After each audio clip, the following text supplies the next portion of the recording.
여러분 안녕하셨습니까? 오늘은 김갑수의 글쓰기 강좌 세 번째 시간입니다. 오늘은 글을 쓰는데 의외로 쉬울 수도 있다는 이러한 주제를 가지고 여러분에게 이런저런 거 예를 들어가면서 함께 논의를 하도록 하겠습니다. 아마 다음 시간부터는 그 전문적인 글쓰기의 기술이라든지 방법, 그 구체적인 논의를 하게 될 텐데요. 오늘까지는 약간 개론의 성격을 띠는 말씀을 드리도록 하겠습니다. 먼저 우리가 왜 글을 써야 하는가를 한번 생각해 보겠습니다.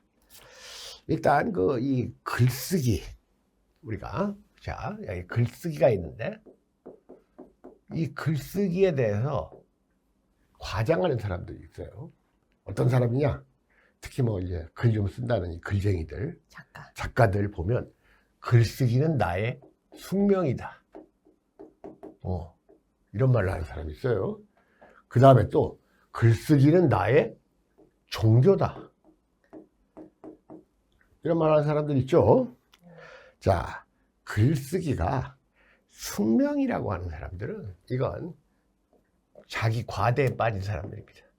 뭘 숙명이에요, 글쓰기가. 그 다음에 글쓰기가 자기 종교다.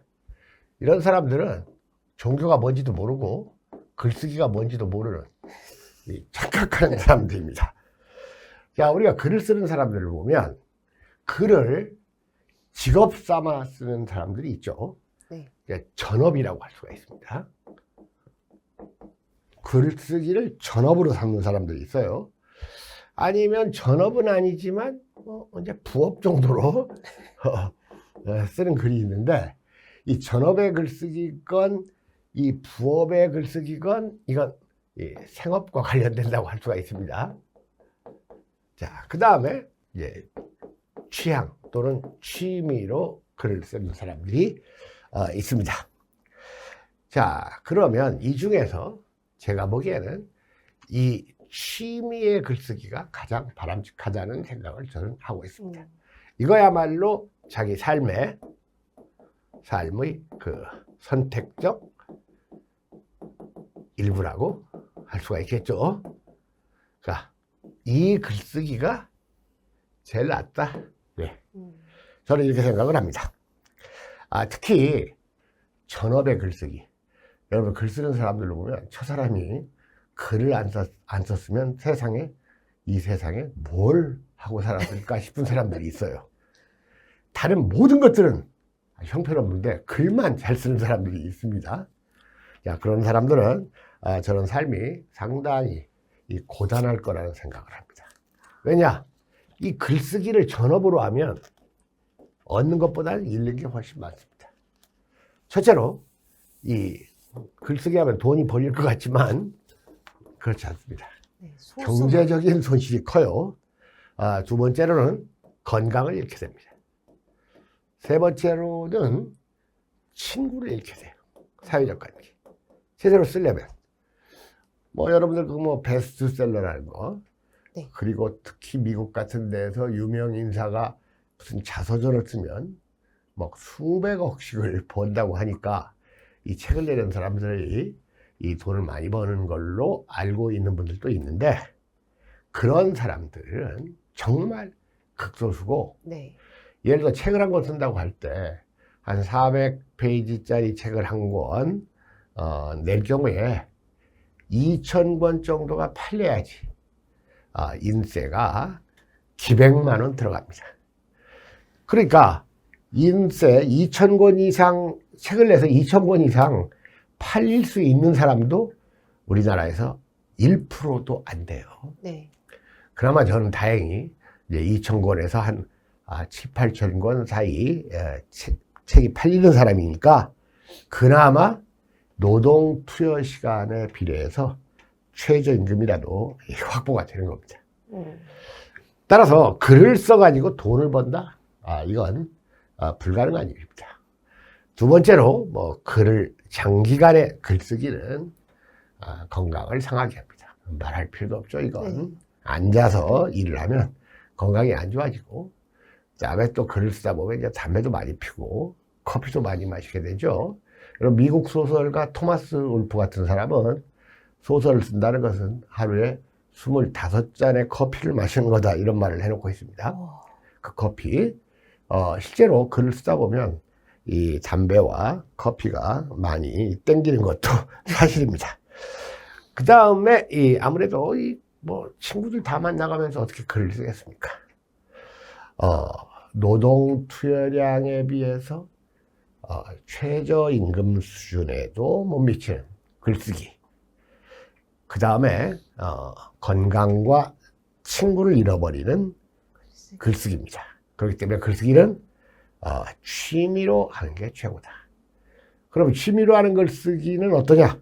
이건 우리의 삶을 풍성하게 하고 또 우리의 판단력을 정확하게 합니다.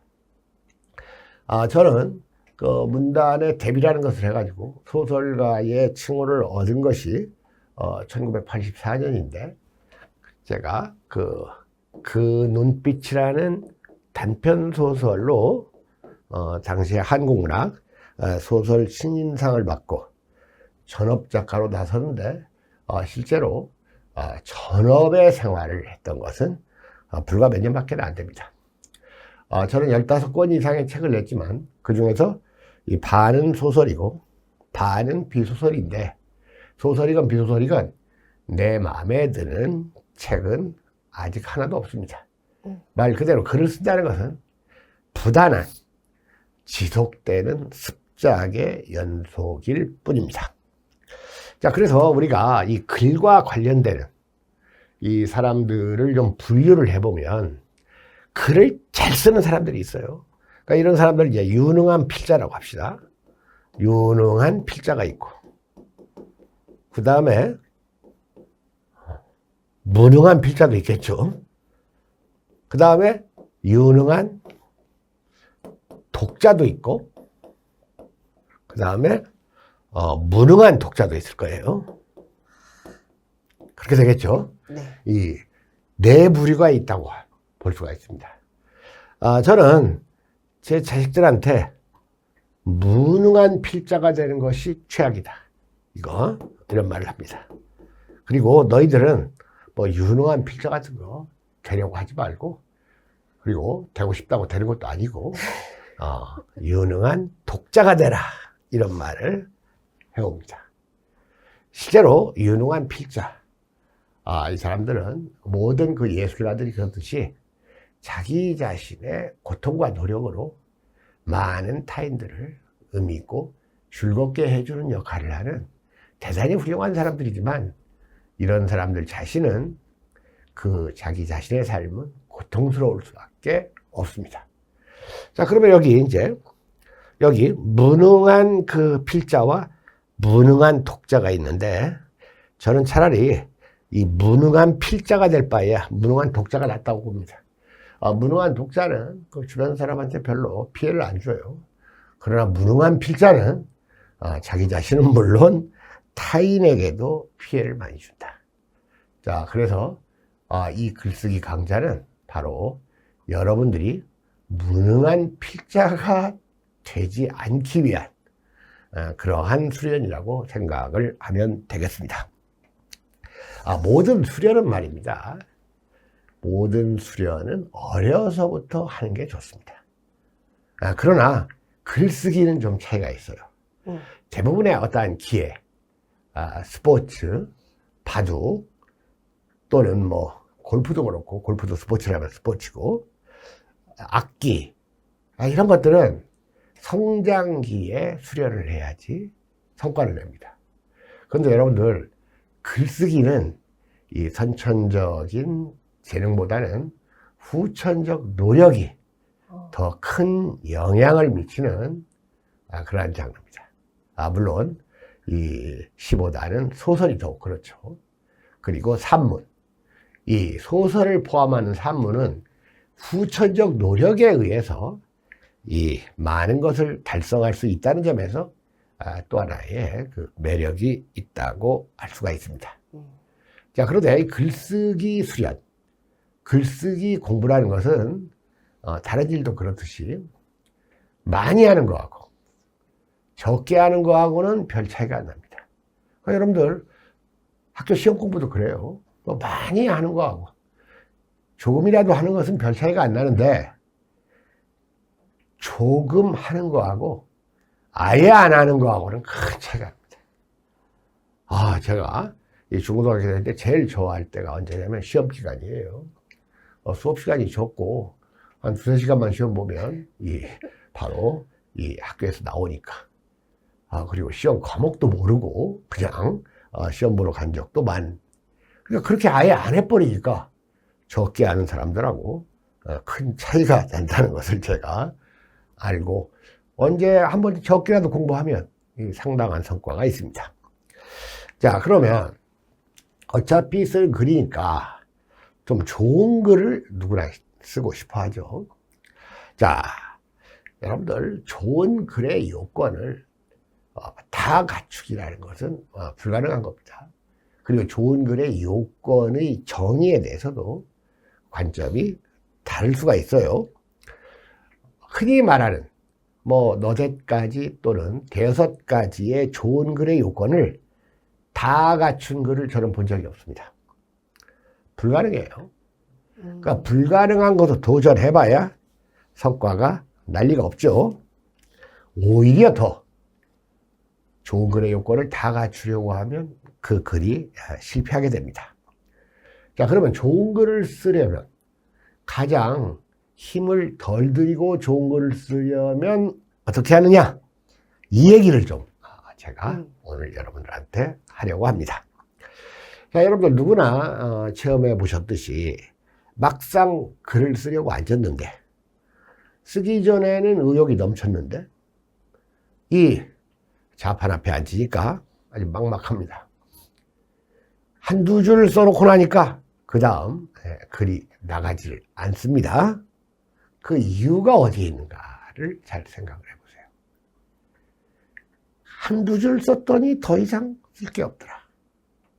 물론 너무나 속에 들은 게 없으면 밖으로 나올 게 없으니까 그럴 수도 있겠지만 그렇습니다.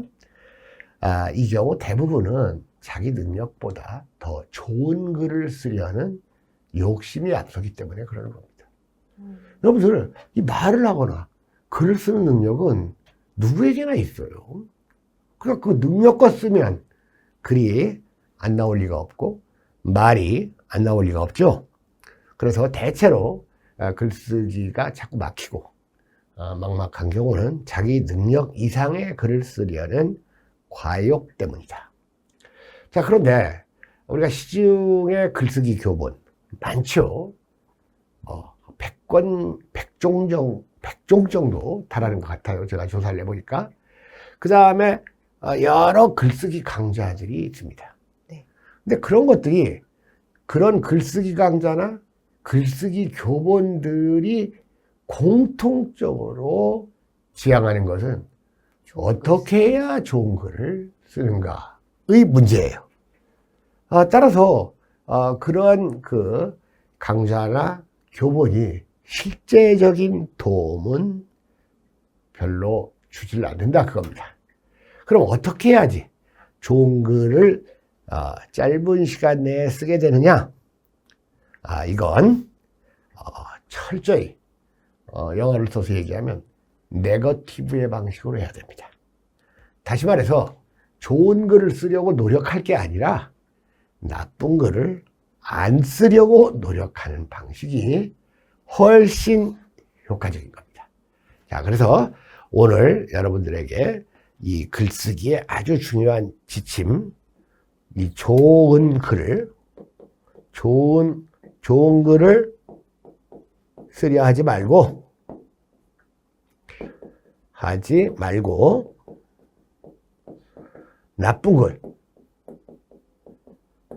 나쁜 글을 안 쓰려고 해야. 자, 아주 중요한 지침입니다. 자, 이렇게 접근하면 훨씬 쉽겠죠? 그냥 형편없는 글만 내가 안 쓰면 된다. 이 부분 잘못된 부분. 좋은 글을 쓰려 하지 말고 나쁜 글을 안 쓰려고 노력하는 거. 이것이 중요하다 그겁니다. 근데 일단 글은 써봐야지 느는 거예요. 그런데 어떤 성격의 글을 쓰는 게 좋을지도 한번 생각을 해봅시다. 저 개인의 경우에는 상당히 이 부정적이고 비판적인 글을 많이 씁니다.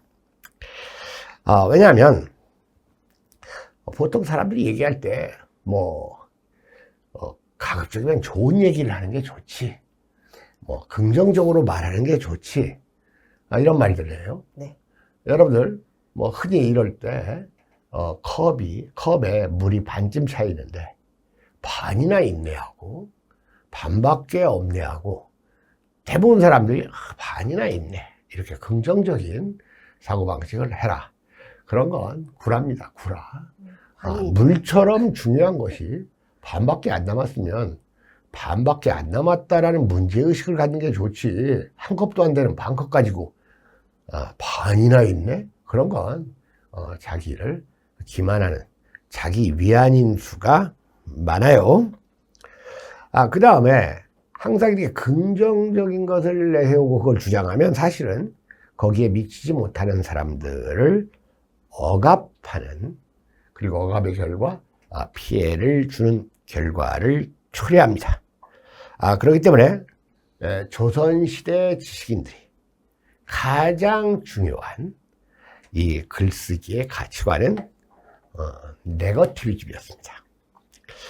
자, 이 네거티비즘이라는 말이 나왔어요. 네거티비즘에서 요즘 많이 나오는 말이죠. 네. 요즘 이제 선거철에 말하는 그 네거티브하고 여기서 말하는 약간 그 학술적인 네거티비즘하고는 상당히 뜻이 차이가 좀 있어요. 네. 이 네거티비즘이라는 것은 쉽게 얘기하면 뭐냐? 어떤 일을 하는데 생기는 부정적 효과를 고려하는 거예요. 부정적 효과라는 말이 좀 안 어울리죠. 부정적 결과. 무슨 일을 하려고 할 때 이 일을 하면 나는 좋지만 주변이나 타인에게 어떤 나쁜 일이 생길까를 고려하는 생각입니다. 그러니까 여러분들 건축가 이제 김수근 씨라고 네. 들어봤을 거예요. 네. 자, 이분 글 가운데 건축과 동양정신이라는 글이 있습니다. 건축과 동양정신. 괜찮은 글이에요. 읽어볼만 합니다. 그야말로 이 건축 행위가 가져올 부정적 결과를 먼저 고려하는 이러한 태도를 우리 동양인들, 특히 조선인들은 가졌다는 겁니다. 말 그대로 이 네거티비즘이라는 것은 주변, 건축에서 이 네거티비즘이라는 것은 주변 또는 자연과 조화를 이루려는 마음입니다. 네. 자연과 조화를 이루면 타인에게 피해를 주지 않고 자연을 훼손하지 않겠죠. 그러려고 하다 보면 자연히 그 건축에 여백이 나오는 겁니다. 대청이라든지 또는 사랑이라든지 이런 여유, 그리고 그 여유와 여백이라는 건 곧 멋과 통하는 겁니다. 여러분들 각박하고 바쁜 게 멋이 있을 수는 없죠. 멋이 나타나요. 그래서 오늘날 특히 현대인들은 자연과 인간의 조화만 추구할 게 아니라 우리 생활 환경을 생각할 때 우리와 가장 밀접한 것은 자연보다도 기계일지도 모릅니다. 기자로 끝나는 게 얼마나 많습니까? 세탁기에서부터 시작해가지고 선풍기, 그 다음에 에어컨이죠. 에어기. 어쨌든. 공조기. 네. 엄청나게 많죠.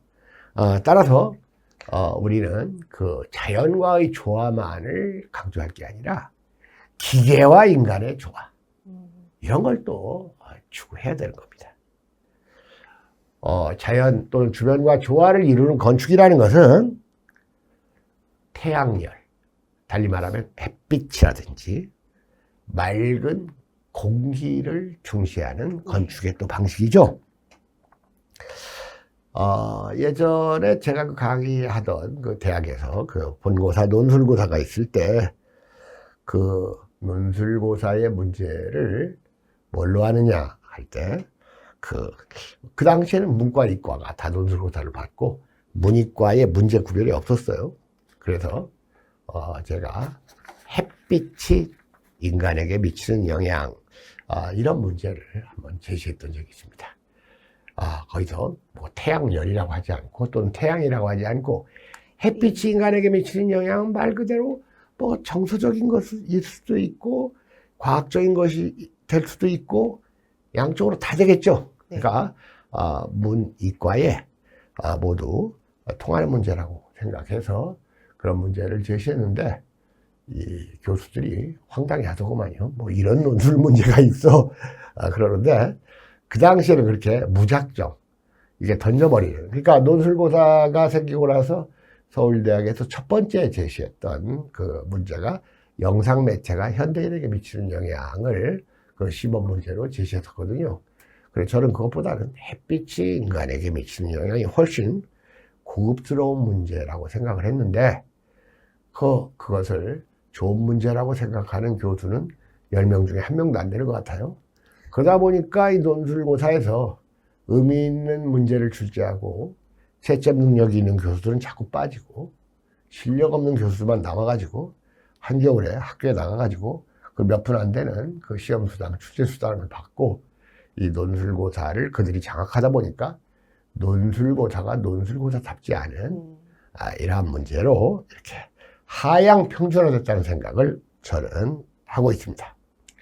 또한 우리 역사를 보든지 지금의 현실을 보든지 실제로는 부정적 인물인데 긍정적 인물로 미화, 과장되는 경우가 그 반대의 경우보다 훨씬 많습니다. 네. 자, 문제는 부정적 인물이 긍정적 인물로 과장이 되면, 과대평가되면 정말 우리가 본받아야 할 긍정적 인물들이 소외가 되는 겁니다. 역사의 왜곡, 현실의 왜곡, 정치의 왜곡이라는 것은 사실 인물의 왜곡인 경우가 대부분입니다. 네. 따라서 저는 어떠한 인물을 비판할 때 실명을 제시하는 비판이 옳다고 보고 뭐 논점을 벗어나지 않는다면 인신공격도 불사해야 된다는 방침을 가지고 있습니다. 지금까지 말씀드린 이런 그 글쓰기의 이 방침은 나 자신의 인생관과도 관련됩니다. 저는 기본적으로 유학적이고 또는 그 도가적인 이러한 가치관을 좀 추구하는 편입니다. 특히 동양 사람들 말 그대로 이 네거티비즘의 가치관, 내가 하고자 하는 바가 아니면 남에게도 시키지 않는, 그리고 그런 걸 이제 기소무력, 물시여인이라고 하죠. 기소무력,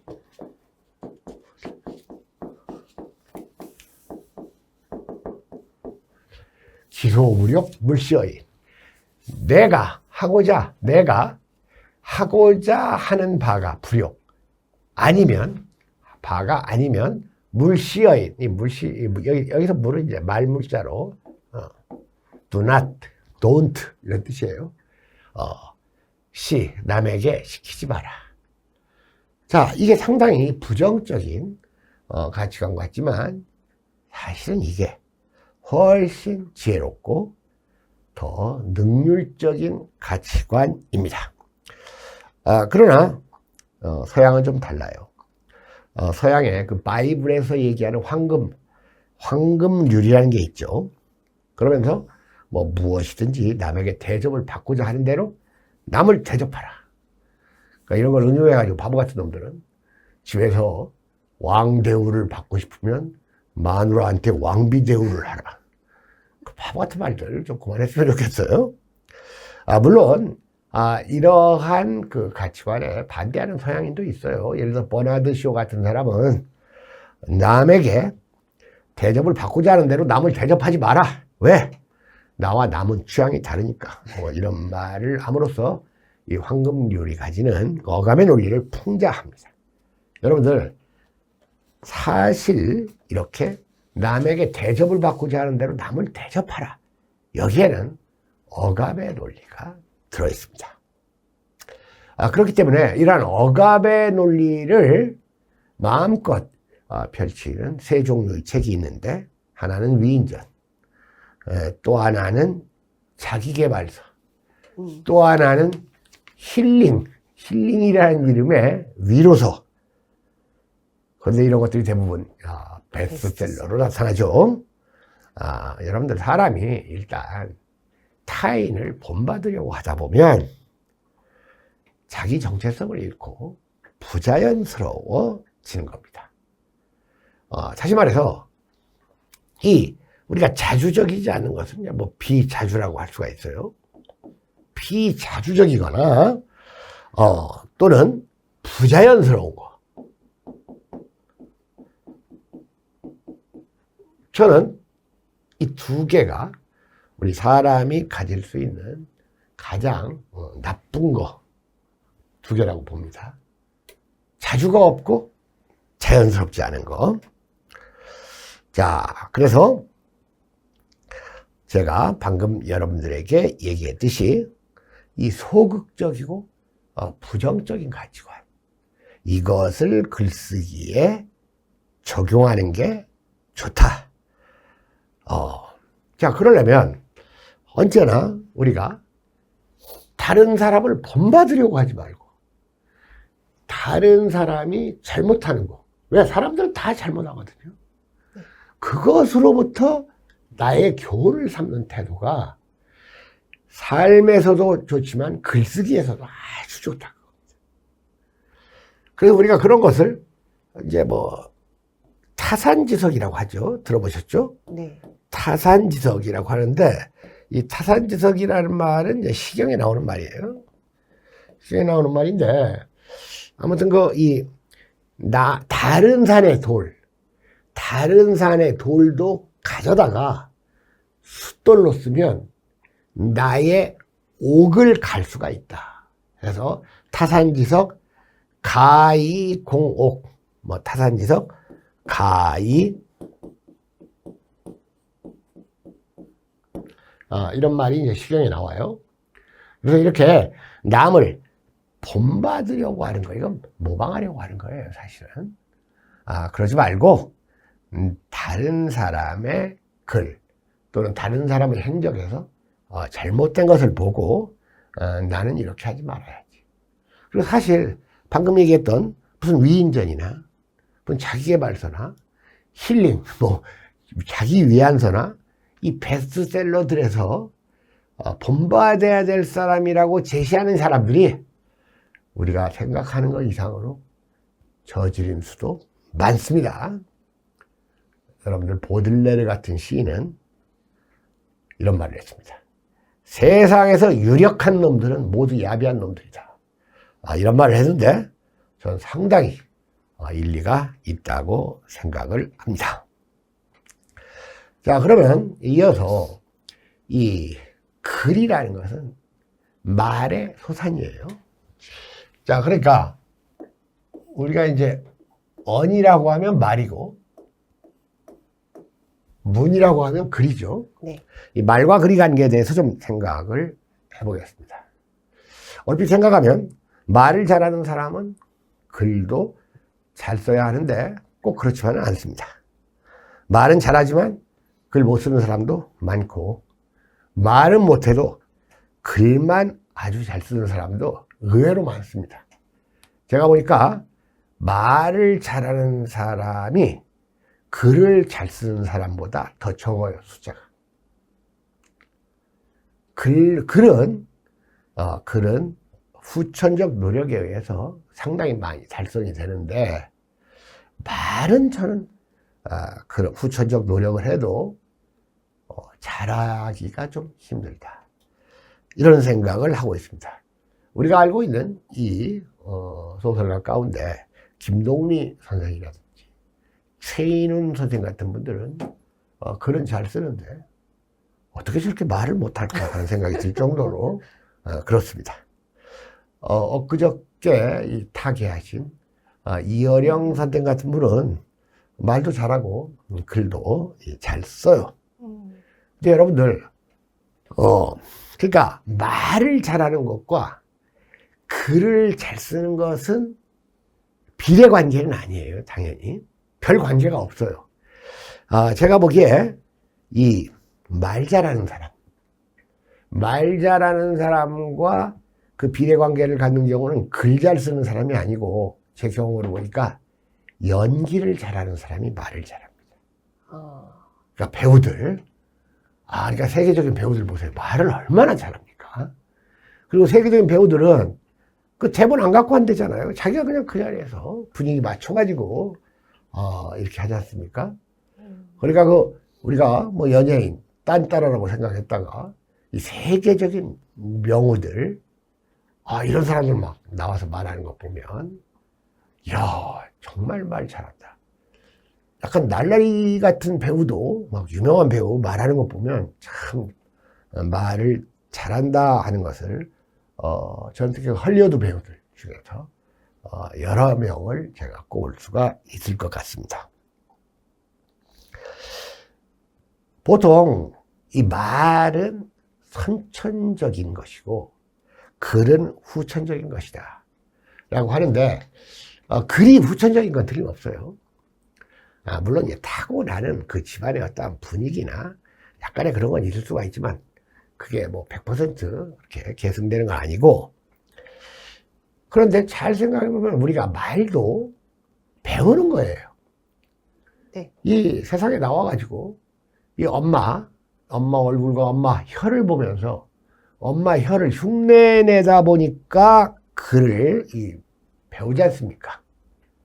그러니까 엄마가 엄마 그러면 그 아기 때 따라서 엄마 하고 따라한다 그겁니다. 그러니까 이 말도 결국은 후천적인 게 아니냐. 자, 그래서 우리가 이 모국어라는 이상한 말이 있어요. 네. 모국어라는 말이 있는데 이 모국어라는 말은 이게 mother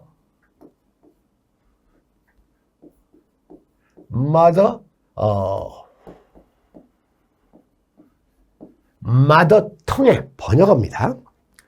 mother tongue. 그러니까 엄마의 혀란 뜻이에요.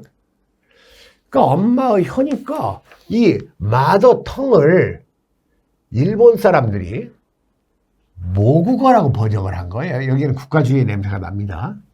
그렇죠? 그러니까 이걸 제대로 번역하면 모설어라고 해야지 이제 제대로 번역이 되는 건데, 이미 사람들이 많이 모국어라고 하게 된 이 언어의 약속, 사회성을 감안할 때 제가 이 자리에서 모국어라고 하지 말고 모설어라고 하자, 이런 주장을 하려는 건 아닙니다. 자, 그런데 우리가 말에 대해서 또 달리 보는 관점도 있어요.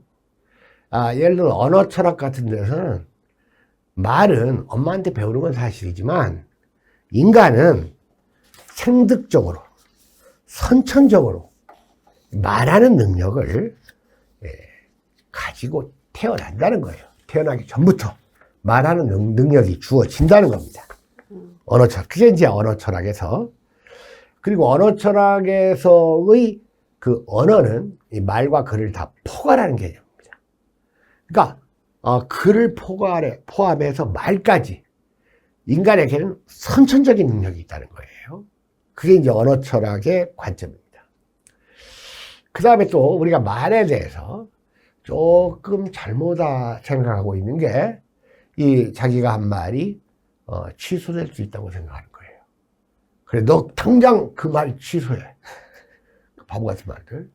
자, 우리가 어느 자리에서 자기보다 한 20살 많은 사람한테 야, 이 씨부랄 놈아 해놓고 취소합니다. 그럼 취소가 될 리가 없는 거예요. 그죠? 그러니까 그런 것들이 우리가 언어에 대해서 이제 정확하게 인식을 하고 있지 않는데, 여기 지금 언어 철학이라는 말이 나왔어요.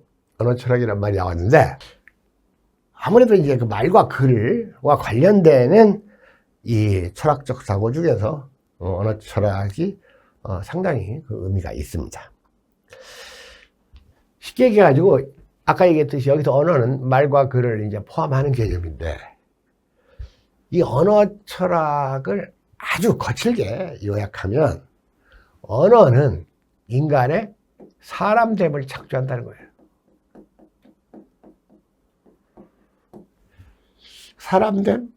사람됨을 다른 말로 하면 뭐 인격 정도가 되겠는데, 이 언어 철학은 여기서 이제 한 걸음 더 나가서 바로 언어 철학은 언어가 인간의 실존을 창조한다. 여기까지 이제 나가는 게 그 언어 철학의 관점인데, 그 언어에 아주 무게를 두는, 언어가 얼마나 중요한가를 말하는 철학적 사고 중에서 이 언어 철학은 우리가 꼭 이제 한번 생각해 볼 만합니다. 그러니까 여러분들, 우리가 이제 언어 중에서 일단 언어는 우리가 보통 이제 자기가 말이나 글 이런 걸 통해서 자기 자신의 사람됨을 형성해 간다. 그리고 말이나 글을 가지고 내부 세계뿐만이 아니라 외부 세계까지를 인식하게 한다는 거예요. 이건 굉장히 중요한 거죠. 그러니까 예를 들어서 그 아빠의 손을 잡고 5월 달에 그 뭐 저녁 어두워질 무렵에 그 아빠의 손을 잡고 동네를 걷던 한 서너 살짜리 또는 너댓 살짜리 어린아이가 어디선가 이렇게 풍겨오는 이 냄새, 이 향기를 맡습니다. 엄마가 쓰는 화장품 냄새 같기도 하고, 또는 이게 뭘까? 자, 그랬을 때 그것을 아빠가 이게 바로 라일락 향기다 하고 알려주는 거예요. 그러면 그 아이는 거기에 가면 그쪽으로 모퉁이를 돌아서면 라일락 나무가 있구나라는 외부 세계를 인식하게 된다, 그겁니다. 그런데 뭐 그 껌 냄새 같기도 하고 화장품 냄새 같기도 하고 좀 그것보다 더 좋은 것 같고, 그럴 때 아이가 아빠한테 아빠 이거 무슨 냄새야? 넌 몰라도 된마 이렇게 해버리면 제대로 세상을 인식 못하죠. 그러니까 사람은 자기 자신, 자기가 하는 말과 글을 통해 자기 자신도 인식하고 외부 세계도 인식하니까 이 말과 글이 얼마나 중요합니까? 그렇겠죠? 네. 동시에 이 언어가 사람됨을 넘어서 그 실존, 존재의 이유까지를 주장한다는 건 대단히 언어에 그 중요한 가치를 매기는 이러한 철학적 사고죠. 우리가 보통 이제 언어 중에서 중요한 언어로서 호칭의 언어가 있을 수가 있습니다. 호칭의 언어. 고아로 태어나서 주변에 아무도 관련된 사람이 없던 한 무슨 조폭이 어느 날 좀 그 얌전한 여자를 만나서 결혼을 하고 아이를 낳았을 때 그 아이가 자라면서 아빠 하고 불렀을 때 최초로 이 아빠라는 호칭을 들었을 때 이 조폭의 삶은 저는 많이 달라진다고 봐요. 내가 아빠구나. 그동안은 깍두기였었는데 뭐 이런 식의 이 자기인식이 생긴다고 합니다. 이 호칭은 중요해요. 그러니까 호칭이야말로 이게 일관성이 있어야 돼요. 변화하면 안 돼요. 변화하면 안 되기 때문에 처음 호칭을 부여할 때 신중해서 해야 되는 거예요. 이 한국 아저씨들은 같이 식사하면서 소주 석 잔만 먹으면 이거 형님 동생으로 위계를 짓는데, 그건 대단히 야만적인 근대적 식민사관에 의한 겁니다. 우리 조선시대는 그러지 않았어요. 조선시대는 뭐 10살, 12살까지는 다 서로 공경하는 이 친구의 관계고, 나이가 12살 넘으면 이제 뭐 형으로서 대우하고, 나이가 2배면 뭐 부모처럼 대한다 그러는데, 제 기억으로는 퇴계 이황과 율곡 이의 나이 차이가 25살 정도 됩니다. 그러나 퇴계 이황은 한 번도 율곡에게 하대를 하지 않았습니다. 그래서 만나기만 하면 형님 동생 하려고 하는 거. 요즘 정치인들 다 그러대, 보니까. 이건 대단히 비철학적인, 비언어적인 관습이다. 이렇게 보겠습니다. 그 다음에 약속이라는 것도 보세요. 이게 아주 중요한 겁니다. 네. 아까 어떤 언어가 있었다고 했죠? 호칭의 언어가 있었다고 했죠? 제가 좀 주의해서 써야 될 것 같아요. 자, 이번에 글자가 좀 후지게 됐으니까 다시 쓰겠습니다. 약속의 언어가 있어요. 이 약속의 언어도 우리의 삶을 결정지어요. 여러분, 제가 오늘이 2월의 마지막 날입니다. 2022년. 네. 2022년 2월 28일, 밤 12시가 되기 전에 여러분들은 제 강의를 처음 볼 수가 있어요. 그리고 1주나 2주 후에 이 글쓰기 강의가 있다는 약속이 있어요. 약속이 있기 때문에 여러분들의 삶은 그 약속을 지키려는 쪽으로 저 자신이 말할 필요도 없고 우리의 삶이 정해진다 그겁니다. 약속을 하면 그 약속에 의거해서 우리의 삶을 바꿔가잖아요. 그 다음에 이제 중요한 약속 가운데 고백이라는 이것도 아주 중요합니다. 여러분들, 우리가 보통 이 고백이라는 것이 우리가 마음을 정하고 그 정한 마음을 상대에게 피력하는 게 고백인 줄 아는데 그렇지 않은 경우가 훨씬 많습니다. 우리는 고백하기 직전까지는 이럴까 저럴까 하고 머뭇거리거나 판단을 보류하다가 고백과 동시에 자기 삶의 방향 그리고 마음의 방침을 정하는 겁니다. 그러니까 여러분들 요즘 바보들이 무슨 칭찬은 고래도 춤추게 한다 해가지고 최근에 신문 보니까 그 어린이들이 부모한테 가장 듣기 좋아하는 말, 선생님에게 가장 듣기 좋아하는 말, 이런 거 경기도 교육감이라는 사람이 이거 조사해가지고 이런 말들을 아이들한테 많이 해주자 그러는데 바람직하지 않아요. 그런 식으로 칭찬이 남발되면 칭찬에 인플레이션이 생겨가지고 아무런 효과가 없습니다. 그리고 아이들도 다 알아요. 잘한 것도 아닌 거 가지고 칭찬하면 그럴 거 아닙니까? 그러니까 이 칭찬에 우리가 어린 아이가 무슨 잘못을 했을 때 그 잘못을 인정하는 말을 하게 하잖아요. 그거 중요한 겁니다. 아이를 억압하는 게 아니에요. 그 아이는 자기가 그 일에 대해서 잘못했다라고 말을 하게 될 때 그 잘못한 줄 아는 거예요. 또 다른 고백도 얼마든지 있죠. 나는 너를 사랑한다. 그러니까 그거 듣던 중 반가운 말이다. 이런 식으로 고백과 답변이 주고받아졌을 때 그 사랑이 확정되는 것이지 이 고백 없이 사랑이 이루어지지는 않는다 그겁니다. 자, 이 말과 글에 대해서 좀 언어 철학적 관점을 거칠게 좀 알아봤는데요. 아무리 그래도 사람들은 대부분 말은 즉흥적으로 생각나는 대로 하고 글은 그래도 사전에 좀 준비하고 생각하죠. 네. 그러니까 글은 말보다 사전에 준비하는 시간을 갖는다는 점에서 좀 달라요. 글을 쓰기 전에 우리가 준비하는 것은 뭐냐? 생각해보죠. 즉 사색입니다. 사색이고 이것저것 찾아봅니다. 모르는 것을. 독서입니다. 잠시만요. 이게 한번 물어볼까? 이게 왜 자꾸 네. 움직이 되지? 사색과 제가 한번 다시 한번 볼게요. 독서. 사색과 독서를 합니다. 자, 그러니까 제가 아까 이 글을 쓴다는 것은 그 사람의 삶을 풍성하게 만든다 그랬죠?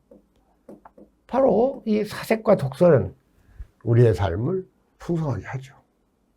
그 다음에 말은 한번 발설한 후에 좀 잊어먹어요. 그러나 글은 남잖아요. 시각적으로. 글은 남고 글을 쓴 사람은 꼭 자기가 쓴 글을 또 읽어보게 되죠. 그러니까 이 글은 또 이 점검하는 시간을 갖게 되는 겁니다. 바로 자기의 언어를 이 점검해 보는 것은 그 사람을 정확하게 만든다. 그래서 이 글쓰기는 그 사람의 삶을 풍성하고 정확하게 만든다는 이점이 있다. 계속해서 이 말과 글의 관계를 우리가 생각을 하고 있습니다. 아까 말은 이 한자로 쓰면 언이라고 했죠. 네. 글은 문. 문입니다. 그래서 우리가 말을 음성 언어라고 하고 글을 이제 문자 언어라고 해요. 이렇게 음성 언어와 문자 언어 중에서 아까도 얘기했듯이 음성 언어가 더 중요하고 문자 언어는 음성 언어를 대신 표현하는 기호에 불과한 겁니다. 자, 그럼에도 불구하고 한 개인의 말과 글은 일치할수록 좋은 겁니다. 물론 완전한 일치는 불가능해요. 우리가 어떤 사람의 말과 행동이 일치하는 것을 언행일치라고 하죠. 네. 언행일치도 불가능하고 그 다음에 이 언과 문의 일치도 불가능한 겁니다. 그러나 어쨌든 우리가 언행일치를 지향하는 삶을 살죠. 언행을 일치하려고 노력을 하죠. 언문일치도 마찬가지입니다. 이 언문일치, 이 언문, 이 언과 문을 일치하려고 노력해야 돼요. 여러분, 저는 그 사람의 언과 문이, 즉 그 사람의 말과 글이 일치하느냐 안 하느냐는 바로 이게 현대 언어의 기준입니다. 척도예요. 다시 말해서 말과 글이 일치하지 않으면 이건 옛날 말이에요. 말과 글이 일치할수록 현대의 말이다. 이런 생각을 꼭 하셔야 됩니다. 그러니까 우리가 말을 정확하게 하면 글도 정확하게 쓰게 되는 거예요. 예전에 보니까 도올 김영옥의 무슨 사랑하지 말자라는 책이 있는데 그 책에 초판 첫 문장에 이제 칠흑이라는 칠흑같이 어두운해가지고 김영옥 선생이 한글 정서법에 상당히 이렇게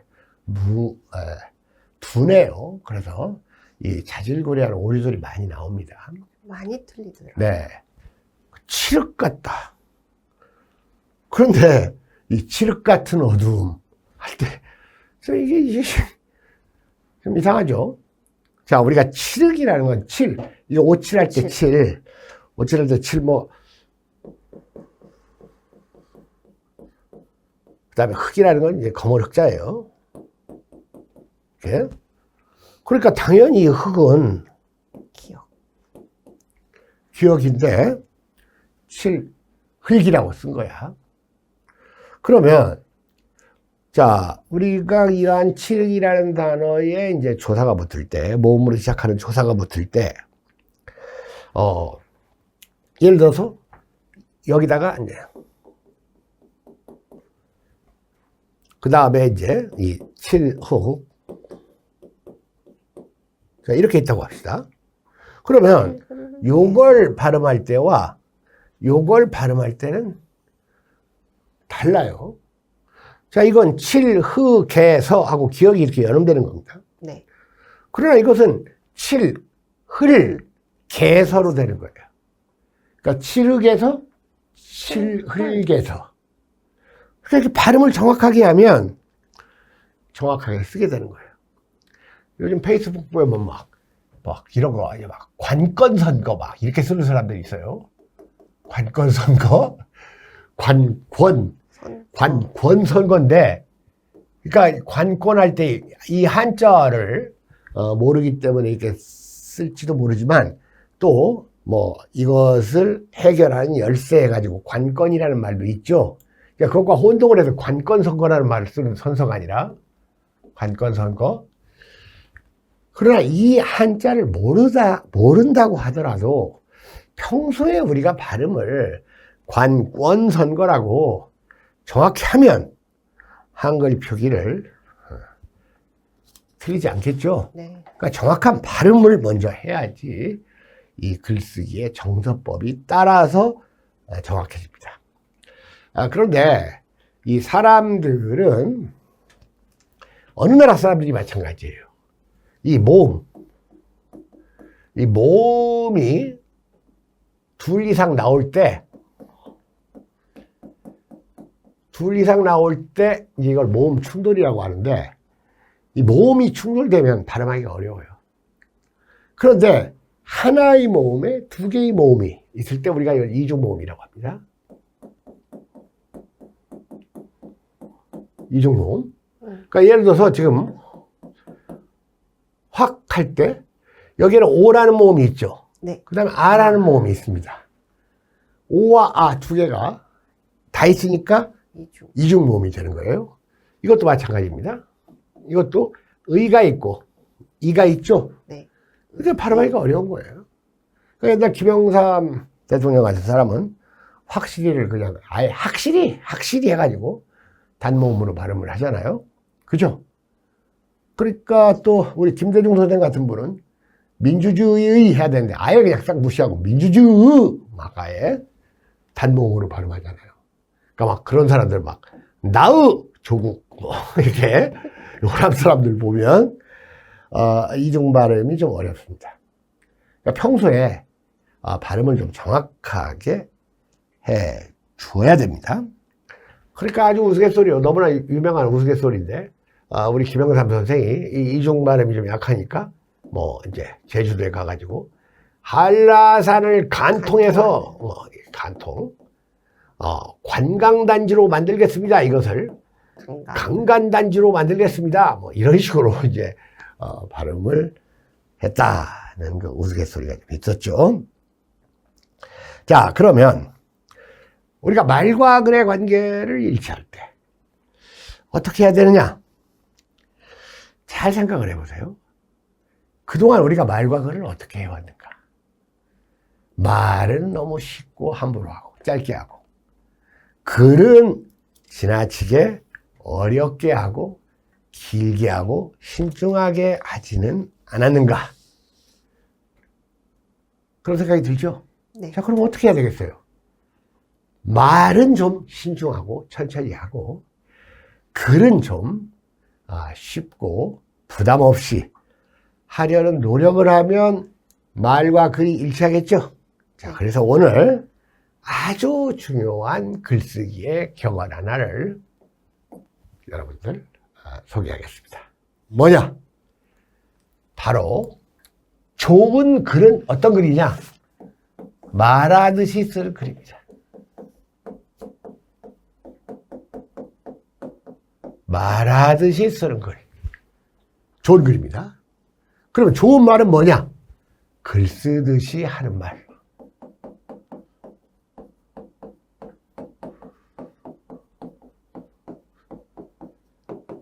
이걸 말로 바꾸면 말하듯이 글을 쓰고 글 쓰듯이 말을 하라.